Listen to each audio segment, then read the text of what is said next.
Avez-vous déjà jeûné en espérant une réponse de Dieu, mais sans voir de résultats concrets? Vous n'êtes pas seul. Beaucoup de croyants jeûnent sans comprendre pleinement la puissance spirituelle derrière cette pratique. Aujourd'hui, nous allons explorer des principes bibliques essentiels sur le jeûne qui peuvent se transformer votre relation avec Dieu. Mais avant de commencer, abonnez-vous à cette chaîne et activez la cloche de notification. Pourquoi? Parce que ce genre de vérité spirituelle ne se trouve pas partout. Vous ne voulez pas manquer ce qui pourrait changer votre vie. Alors, prêt à découvrir comment le jeûne peut devenir une arme spirituelle puissante? Restez avec moi et n'oubliez pas de vous abonner. Le jeûne. 3 lettres qui évoquent souvent l'image d'une privation, d'un renoncement, voire d'un défi physique. Mais si je vous disais que le jeûne est bien plus que cela? Qu'il ne s'agit pas simplement de sauter des repas ou de tester sa volonté. Le jeûne, dans sa dimension spirituelle, est un acte profond, un cri du cœur qui exprime notre dépendance totale envers Dieu. Ce n'est pas une pratique réservée aux ascètes ou aux super spirituels. C'est une discipline accessible à tous, mais souvent mal comprise. Dans la Bible, le jeûne est souvent associé à des moments de crise, de repentance ou de recherche de direction divine. Prenons l'exemple de la ville de Ninive, racontée dans le livre de Jonas. Ninive était une ville plongée dans le péché, corrompue jusqu'à la moelle. Lorsque le prophète Jonas a annoncé la destruction imminente de la ville, les habitants auraient pu réagir par l'indifférence ou la révolte. Mais au lieu de cela, ils ont choisi un chemin radical, le jeûne. Ce n'était pas un jeûne tiède ou superficiel. Non, c'était un jeûne total, collectif et sincère. Même les animaux ont été privés de nourriture. Imaginez la scène, des familles entières, des enfants, des vieillards, tous réunis dans une supplication silencieuse. Un peuple entier qui crie à Dieu, non pas avec des mots, mais avec un jeûne profond. Et la réponse de Dieu? La miséricorde. Le jugement a été retenu et la ville a été épargnée. Cet exemple nous montre quelque chose de puissant. Le jeûne n'est pas une technique pour manipuler Dieu ou forcer sa main. C'est une manière de lui montrer que nous lui faisons confiance, que nous reconnaissons notre besoin de lui. C'est un acte d'humilité, une reconnaissance que sans lui, nous ne pouvons rien faire. Le jeûne est une manière de dire « Seigneur, nous avons besoin de toi plus que de toute autre chose ». Mais attention, le jeûne n'est pas magique. Ce n'est pas parce que vous jeûnez que Dieu est obligé de répondre à vos demandes. Le jeûne doit venir d'un cœur sincère, d'un désir authentique de se rapprocher de Dieu. Dans Ésaïe 58, Dieu critique ceux qui jeûnent extérieurement, mais dont le cœur reste inchangé. Un jeûne qui ne s'accompagne pas d'un changement intérieur est un jeûne vide. Alors, quand vous jeûnez, posez-vous cette question. Pourquoi est-ce que je jeûne? Est-ce pour impressionner les autres? Pour me donner bonne conscience? Ou est-ce parce que je reconnais mon besoin profond de Dieu? Le jeûne est une manière de dire « Seigneur, tu es tout ce dont j'ai besoin ». Et lorsque nous jeûnons avec un cœur sincère, Dieu répond, pas toujours comme nous l'attendons, mais toujours selon sa volonté parfaite. Jeûner, ce n'est pas simplement renoncer à la nourriture, c'est bien plus que cela. C'est une déclaration de foi, un acte audacieux qui dit « Dieu, je te désire plus que tout ce que ce monde peut m'offrir ». Dans un monde où tout semble tourner autour des plaisirs immédiats, des distractions constantes et des satisfactions matérielles, le jeûne est une provocation. C'est un choix délibéré de dire non à la chair pour dire oui à l'esprit. Jésus lui-même a souligné l'importance de cette nourriture spirituelle lorsqu'il a déclaré « L'homme ne vivra pas de pain seulement, mais de toute parole qui sort de la bouche de Dieu ». Matthieu 4,4. Cette parole n'est pas une simple métaphore poétique, c'est une réalité tangible. Le jeûne nous aide à nous recentrer sur cette vérité. Il nous rappelle que notre véritable subsistance ne vient pas de ce que nous mangeons, mais de ce que Dieu nous dit. C'est une manière de dire « Seigneur, ta parole est ma vie ». Mais attention, le jeûne n'est pas une formule magique. Ce n'est pas une technique pour manipuler Dieu ou l'obliger à agir selon nos désirs. Dans Ésaïe 58, Dieu adresse une critique sévère à son peuple. Ils jeûnaient, oui, mais leur cœur restait inchangé. Ils arrêtèrent de manger, mais continuaient à vivre dans l'injustice, l'orgueil et l'oppression. Dieu leur dit clairement « Est-ce là le jeûne que j'ai choisi ?»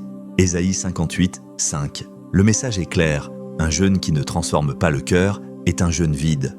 Alors, qu'est-ce qu'un vrai jeûne? C'est un jeûne qui s'accompagne d'un changement intérieur. C'est un jeûne qui nous pousse à examiner nos motivations, à abandonner nos mauvaises habitudes et à nous aligner sur la volonté de Dieu. C'est un jeûne qui nous rapproche de lui, non pas pour obtenir quelque chose, mais simplement parce que nous désirons sa présence.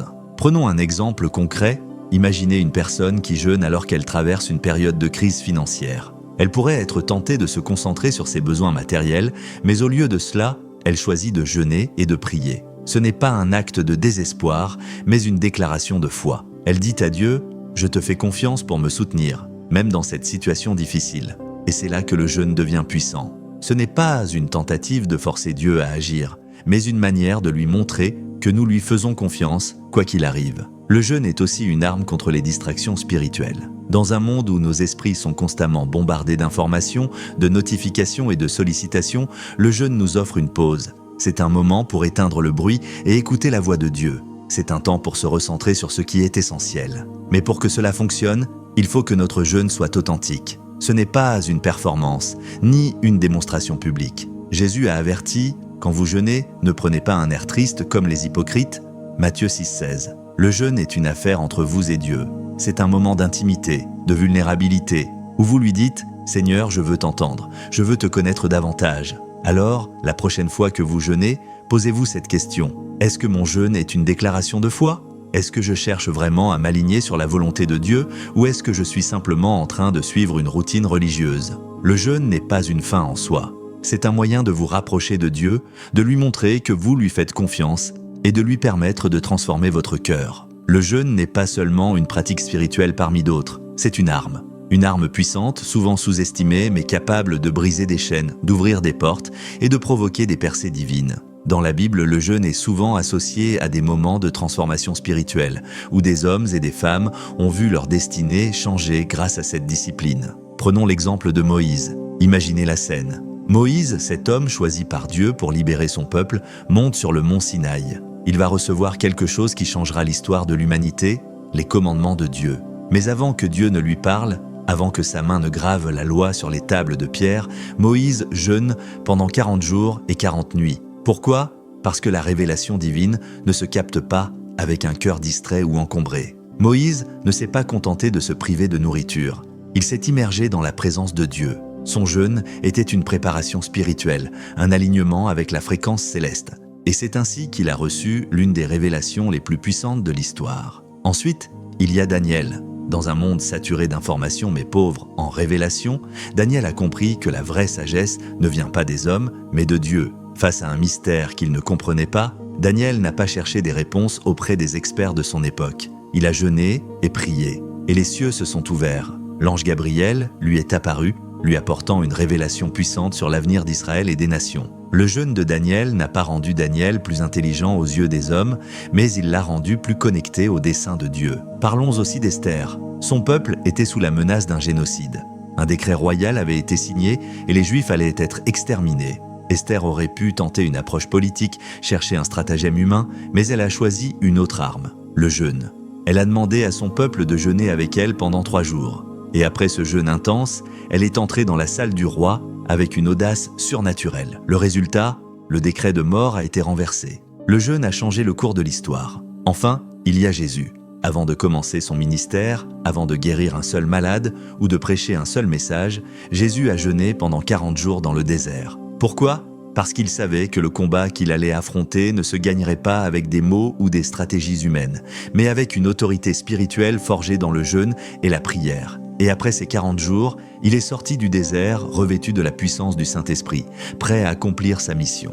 Ces exemples nous montrent une vérité essentielle. Le jeûne n'est pas un simple exercice spirituel, c'est une arme qui nous prépare à des moments de transformation, qui nous donne accès à une puissance divine et qui nous aligne sur la volonté de Dieu. Dans Marc 9, 29, Jésus a dit « Ce genre de démon ne sort que par la prière et le jeûne ». Il parlait d'un esprit tenace qui résistait à toute tentative d'exorcisme. Certaines batailles ne peuvent être gagnées qu'avec le jeûne. Alors, si vous êtes face à une situation qui semble bloquée, si vous luttez contre une oppression spirituelle, une addiction ou un blocage dans votre vie, peut-être est-il temps de considérer le jeûne. Ce n'est pas une option secondaire dans la vie chrétienne. C'est une arme, une clé pour accéder à la percée spirituelle que vous attendez. Le jeûne, ce n'est pas seulement une question de ce que vous ne mangez pas. C'est une question de ce que vous devenez.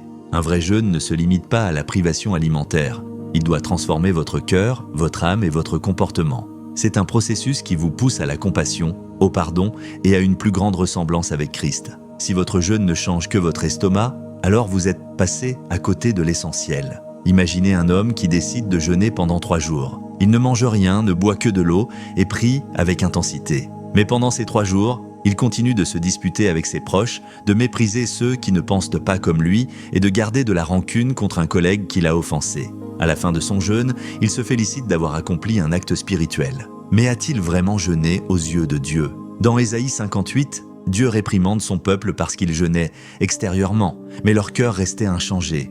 Ils privaient leur corps, mais nourrissaient leur orgueil, leur colère et leur injustice. Dieu leur dit clairement « Est-ce là le jeûne que j'ai choisi ?» Ésaïe 58, 5. Le vrai jeûne, celui que Dieu désire, est un jeûne qui transforme. C'est un jeûne qui brise les chaînes de la méchanceté, qui délie les liens de la servitude et qui renvoie libres les opprimés. Ésaïe 58, 6. C'est un jeûne qui vous pousse à agir contre l'injustice, à aimer ceux que la société rejette et à vivre dans la compassion. Regardez Jésus. Il ne se contentait pas de jeûner et de prier. Il relevait les exclus, défendait les faibles et aimait ceux que les autres méprisaient. Son jeûne n'était pas une fin en soi, c'était un moyen de se rapprocher de son Père et de vivre selon sa volonté. Mais la transformation intérieure ne s'arrête pas là. Le jeûne doit aussi vous pousser au pardon. Jésus a dit « Si vous ne pardonnez pas aux autres, votre Père ne vous pardonnera pas non plus » Matthieu 6,15. Imaginez une personne en prière, suppliant Dieu de la bénir, mais gardant dans son cœur de la rancune contre quelqu'un qui lui a fait du mal. Son jeûne, aussi intense soit-il, risque d'être inefficace. Le jeûne, ce n'est pas juste priver son corps, c'est aussi alléger son âme. C'est prendre un moment pour dire « Seigneur, je lâche prise, je pardonne à ceux qui m'ont blessé, je ne veux plus porter le poids de la rancune. » Le jeûne est aussi un moment pour se recentrer sur Dieu. Dans un monde rempli de distractions, téléphone, réseaux sociaux, télévision, préoccupations financières, nos esprits sont constamment saturés. Le jeûne nous offre une pause, un moment pour éteindre le bruit et écouter la voix de Dieu. Mais attention, si vous jeûnez sans chercher Dieu, vous faites un simple régime. Le but du jeûne, c'est de vous rapprocher de lui. Jacques 4,8 dit « Approchez-vous de Dieu et il s'approchera de vous ». Pendant un jeûne, Dieu vous parle. Il vous montre des choses cachées. Il vous purifie. Mais cela ne peut arriver que si vous prenez le temps de le chercher. Alors, quand vous jeûnez, posez-vous cette question. Est-ce que je consacre réellement du temps à Dieu ou est-ce que je passe ma journée à attendre que le jeûne se termine pour pouvoir enfin manger? Est-ce que je cherche vraiment sa présence ou est-ce que je fais juste un effort physique? Si votre jeûne ne vous rapproche pas de Dieu, il est vide. À la fin d'un jeûne, vous devez vous poser une question essentielle. Suis-je en train de devenir plus semblable à Christ? Suis-je plus patient qu'avant? Ai-je appris à mieux aimer les autres? Ai-je laissé tomber certaines mauvaises habitudes? Ai-je ressenti un vrai changement intérieur? Ou est-ce que je suis juste content d'avoir tenu sans manger? Si votre jeûne ne change que votre alimentation, alors vous êtes passé à côté de l'essentiel. Un vrai jeûne ne laisse jamais une personne inchangée. Il marque, il transforme, il purifie, il rapproche de Dieu. Si cette vidéo vous a inspiré, abonnez-vous dès maintenant et activez la cloche de notification pour ne rien manquer. Nous partageons chaque semaine des enseignements bibliques puissants pour vous aider à grandir dans votre foi. Likez, partagez et dites-nous en commentaire comment le jeûne a impacté votre vie. À très vite pour une nouvelle vidéo. Que Dieu vous bénisse.